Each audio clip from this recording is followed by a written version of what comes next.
रहतो बरदी खुले आम करो ही रे छोड़ा गुंडा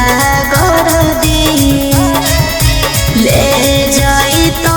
कहियो उठा के जे पिन्हले रहतो बरदी एक ना एक दिन करे पड़तो सरेंडर बनो ही जे शेर तोरा बनाए देतो बंदर 12 बजे चलो बलंदर ओकर बाद मचो हो भंडर जेकर बारे में बोलो ही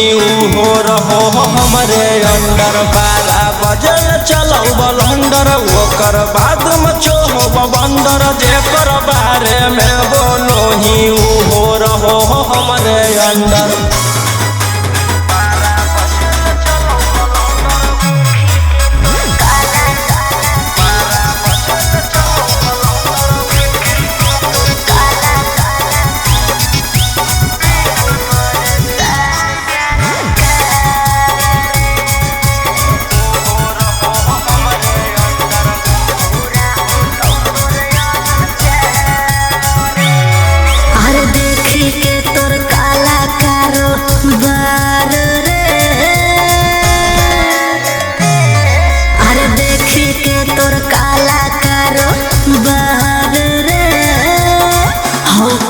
सान सरकार रे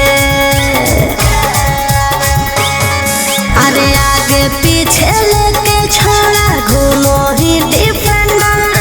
नेता विधायक से ज्यादा तोरे टांगल रहो कैलेंडर 12 बजे चलो बलंदर ओकर बाद मचो हो भंडर जेकर बारे में बोलो ही हो रहो हमरे अंदर 12 बजे चलो बलंदर ओकर बाद मचो हो भंडर जेकर बारे में बोलो ही हो रहो हमरे अंदर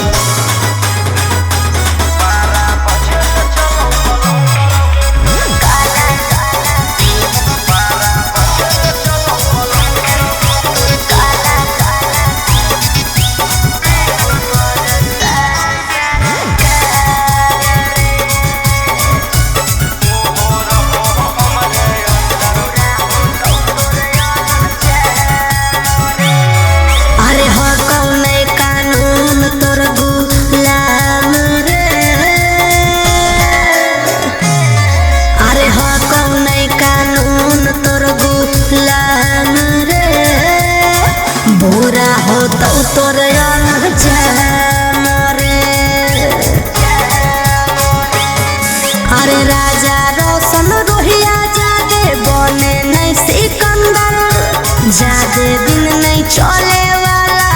कहू तोर टेंडर 12 बजे चलो बलंदर ओकर बाद मचो हो भंडर जेकर बारे में बोलो ही हो रहो हमरे अंदर 12 बजे चलो बलंदर ओकर बाद मचो हो भंडर जेकर बारे में बोलो ही हो रहो हमरे अंदर।